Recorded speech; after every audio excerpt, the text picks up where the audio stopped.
Patrimônio histórico é a expressão utilizada para definir o conjunto de bens, materiais, imateriais ou naturais, de determinada importância para uma sociedade em geral.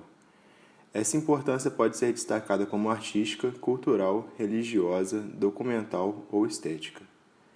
Estes bens foram criados pelas gerações passadas, por isso representam uma importante fonte de pesquisa e preservação cultural. É considerado também patrimônio histórico qualquer conjunto de manifestações produzidas ao longo de um determinado período de tempo. Podem ser costumes, saberes, tradições e até mesmo práticas culturais. Cartas patrimoniais são documentos que reúnem conceitos e medidas para ações administrativas com diretrizes de documentação, promoção e preservação dos bens, bem como planos de conservação, manutenção e restauro de um patrimônio, seja ele histórico, artístico ou cultural. As Cartas dos Jardins Históricos Brasileiros, também conhecido como Carta de Juiz de Fora, estabelece definições, diretrizes e critérios para a defesa e salvaguarda dos jardins históricos brasileiros. Elaborada durante os dias 5, 6 e 7 de outubro de 2010, no primeiro encontro de gestores de jardins históricos, organizado pelo Instituto Patrimônio Histórico e Artístico Nacional e também pela Fundação Mariano Procópio e pela Fundação Casa Rui Barbosa. A Carta de Juiz de Fora busca traduzir para a realidade brasileira as normas da Carta de Florença de 1981, segundo a qual o jardim histórico é uma composição arquitetônica e vegetal que se apresenta ao interesse público dos pontos de vista histórico e artístico. Nesse sentido, deve ser entendido como um monumento. Um jardim histórico é uma composição de arquitetura onde o material constituinte é principalmente de origem vegetal, consequentemente vivo e, como tal, perecível e renovável. No contexto brasileiro, equivalem aos jardins históricos em importância simbólica e afetiva os locais de encontro e convívio, como os parques, jardins e passeios das cidades históricas e também das grandes metrópoles, entre outros locais que constituem muitas vezes de um refúgio apaziguador em contraste com o tempo ditado pelos automóveis e pelo relógio. Além de definir o conceito de jardim histórico e ressaltar sua importância na sociedade, a Carta dita aspectos a serem considerados na avaliação e gestão desses bens, como autenticidade e integridade, problemáticas e fatores de degradação, proteção, preservação, conservação e manutenção, além de instruir a identificação de um jardim histórico e nomear os profissionais envolvidos direta e indiretamente no seu dia a dia, bem como instrumentos de financiamento e fomento do bem. Para melhor entender a aplicação das normas e conceitos propostos na Carta, fomos aos jardins do Museu Mariano Procópio conversar com Juan Lopes, ex-aluno da FAU-FJF, que já atuou no museu como bolsista e estagiário. Esse jardim ele era muito maior do que ele é atualmente. Ele constituía toda essa parte aqui, inclusive a do quartel. E o Mariano Procópio deixou de herança para os dois filhos, o Alfredo Ferreira Lage e o Frederico Ferreira Lage. O Alfredo, ao que tudo indica, ele sempre teve a ideia de conservar isso daqui, de constituir um museu. Ele sempre foi colecionador, recebia doações de obra de arte, sempre comprava. E aí o Frederico construiu o Palacete, onde é a sede. E aí o Palacete, o Frederico, quando morreu, ele morreu endividado pela construção do Palacete. E aí o terreno foi dividido e foi cedido para a União, que no início do século passado passou o terreno para o Ministério da Defesa. E aí esse quartel, mais ou menos de 1920, 1930, agora eu não me recordo a data exata, mas é dessa época. E aí aqui dá para ver claramente algumas coisas que foram acontecendo, também por falta de manutenção, igual que a gente tem os jardins simétricos. E aí, se você olhar, eles já não são tão mais simétricos assim. Sim. E o muro dividiu. Mas se você olhar por cima do muro, você vai ver que as árvores continuam, mantêm a mesma leitura. Tanto que quem olha de longe tem essa noção de que é tudo um ambiente só, um espaço só. E aqui também dá pra mostrar aqui o que a falta de manutenção pode criar na autenticidade. Igual, por exemplo, essa árvore aqui. Nunca que isso daqui é do projeto. Isso daqui simplesmente ela brotou e aí ninguém cortou, foi crescendo, chegou a um certo tamanho que aí já não vale mais a pena você cortar ela. E aí deixa, porque a gente tem que que pensar também o lado ambiental do jardim. Como é que você conservar um espaço verde se você corta uma árvore? Para você cortar uma árvore no jardim desse, tem que ter uma justificativa muito forte. Ela tem que estar colocando em risco a integridade física dos usuários, ou igual o caso, igual estava acontecendo na vila, tinha uma figueira mata-pau que a raiz dela cortava a vila, quase derrubou a vila. Então, assim, são poucos casos mesmo. O que dá a entender que essas árvores aqui vão ficar aqui. Não tem muito. Não tem como. O jardim como um organismo vivo também. A gente tem que entender que a natureza muitas vezes vem antes, acima da questão cultural, né? Exatamente. De questão histórica. Exatamente. Tanto que é muito importante para facilitar a manutenção o jardim ter uma estufa de mudas. E aí, a partir do momento, porque é normal, as espécies são cíclicas, brota, cresce e morre. Então, quando morrer, você já tem mudas já prontas para serem plantadas, para você poder manter aquela ambiência, aquela leitura, e assim você não descaracterizar as características do jardim. Agora, o que pode acontecer também é algumas espécies simplesmente morrerem, e aí você pode levar a muda não pegar, morrer, e você não conseguir reproduzir aquela espécie. E aí é um caso muito específico, cada caso você tem um estudo. Você pode simplesmente deixar ali, se não colocar nada no lugar, se não for degradar tanto assim o equilíbrio do jardim. Ou você pode pensar numa outra espécie parecida que tem características de granulometria de folha, de textura, de cor, esse tipo de coisa, e aí para não mudar. Então, às vezes a gente acha que algumas espécies são intrusas, mas, por exemplo, o que na verdade pode acontecer ao paisagista na hora do projeto, ele criar condições biológicas para que certas espécies se desenvolvam ali e criam uma ornamentação, tipo bromélia em árvore. Isso com certeza de alguma forma o paisagista já prevê esse tipo de espécie. Forragens, folhagens, em si, as vegetações rasteiras. É criado também todo um ecossistema que permite a proliferação dessas espécies. Tem umas samambaias ali no meio também. O jardim, na verdade, ele vai ser igual um imóvel. Ele vai ter forma, cor, textura, volume, tudo isso. E você trabalha com a ornamentação entre todos esses elementos para você criar um equilíbrio e para transmitir aquilo tudo que o projetista, no caso, o paisagista, pensou.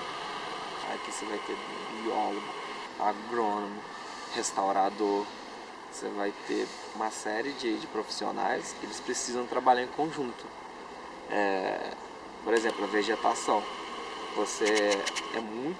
Na época houve-se uma tentativa, em torno de 2 anos atrás, de se catalogar todas as espécies arbóreas que o tronco tivesse mais do que 10 centímetros. Eu não sei se foi para frente, mas eu acho que com certeza eles têm algum levantamento dessas áreas, digamos, de baixo aqui, que são mais usadas, das vegetações, das folhas, das forragens, porque se você não tiver isso levantado, documentado, você corre o risco de perder toda a referência que você tem no jardim. E aí, se simplesmente uma espécie começar a morrer e outra espécie de folhagem, uma forragem, começar a crescer por cima dela, e você não tiver nada para consultar, nenhuma referência, você vai perder isso. E quanto aos projetos de restauração, quais que foram, assim, data mais ou menos? 80, no início do século passado, e agora teve um da Cristina Castelo Branco, que é do ACB Paisagens, um escritório especializado em paisagismo histórico de Portugal, digamos assim. E aí, só que esse projeto ainda não foi executado, o projeto, mas as intervenções dele ainda não começaram. Mas, assim, falando, se a gente colocar todo o jardim, um projeto que integrasse todas as áreas dele, nunca teve um projeto dessa magnitude aqui, só esse último. O que foram executados, na verdade, igual essa última restauração foi da parte de baixo aqui. Lá em cima, pouca coisa se mudou. E aí o projeto, você cria um problema, porque você cria uma ruptura. Uma parte é integrada uma parte do projeto leva em consideração e a outra simplesmente não dá solução do problema. E aí você pode criar problemas conceituais nisso, com a continuação da reforma. E aí é uma coisa bem séria. Por isso que optou-se por fazer um projeto novo, pegando tudo. E esse Integral, né? da Cristina Castelo Branco. E ele conta também com a área do museu, especificamente, Sim, né? ela não chega a... Pega só do entorno, sim. Pega até a porta, praticamente. Mas, por exemplo, ele não fala em soluções para a vila e para a galeria. Mas Entendi. ele contempla, sim. Contempla aí desde o espaço... Acho que pega a parte de estacionamento. Cria um mini auditório na outra parte do jardim, que é uma parte que já está quase que abandonada, não está bem descaracterizada. E uma área para eventos, mas tudo dentro desse espaço, sem colocar em risco a autenticidade do jardim como um todo, toda essa integridade.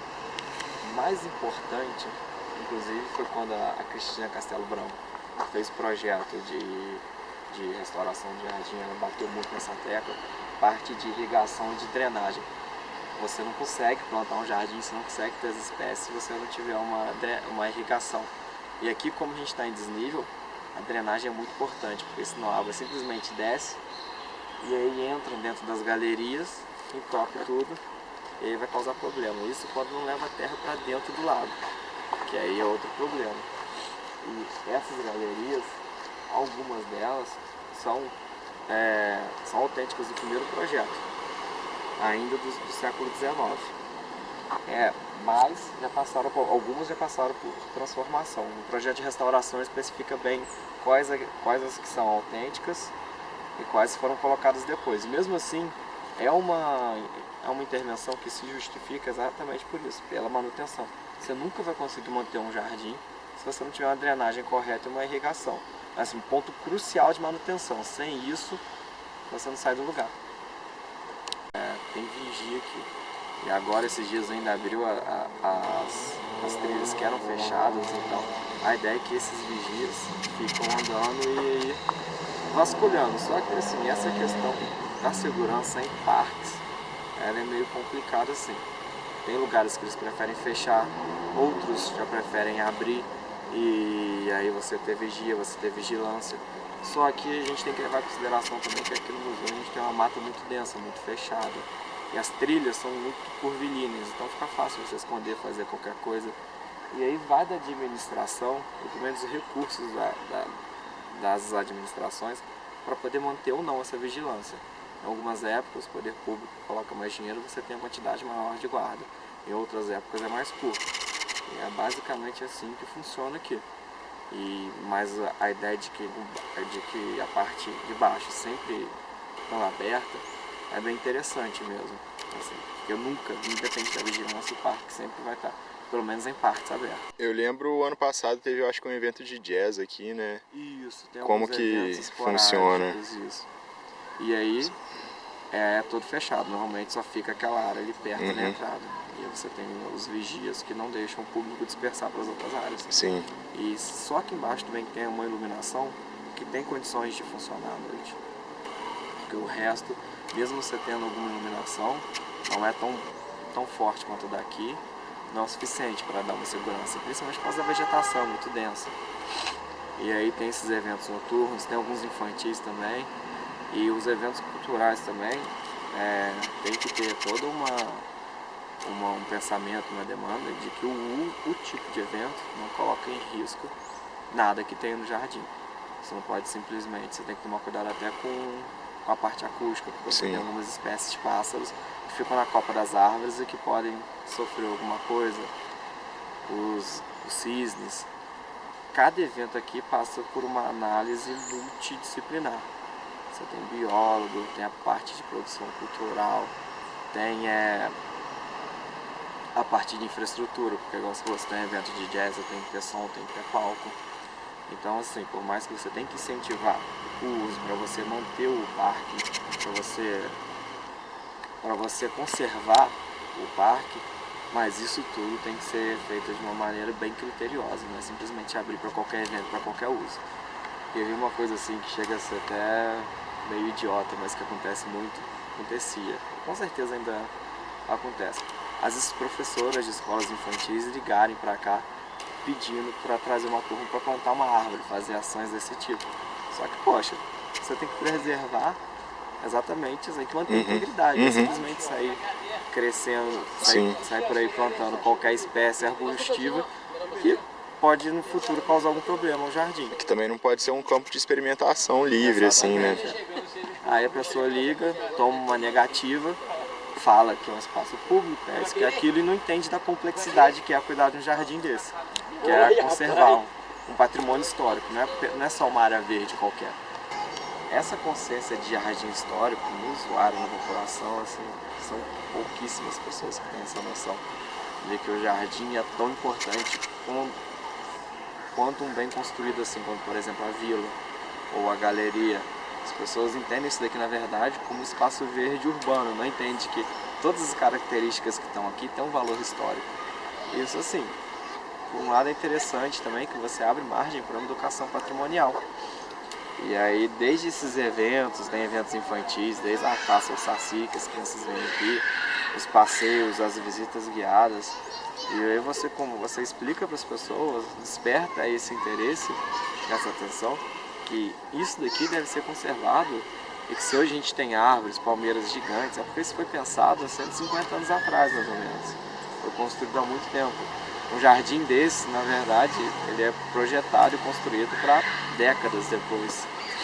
E aí, na verdade, a pessoa que vem aqui, ela tem que ter consciência que ela é uma privilegiada de estar vivendo nesse momento um jardim que, digamos, que está no seu auge, que ele tem todas essas espécies, digamos assim, desenvolvidas e que está conservado e principalmente com acesso livre. Apesar de ter alguns problemas ainda, a gente pode dizer que nós não temos um acesso livre aqui.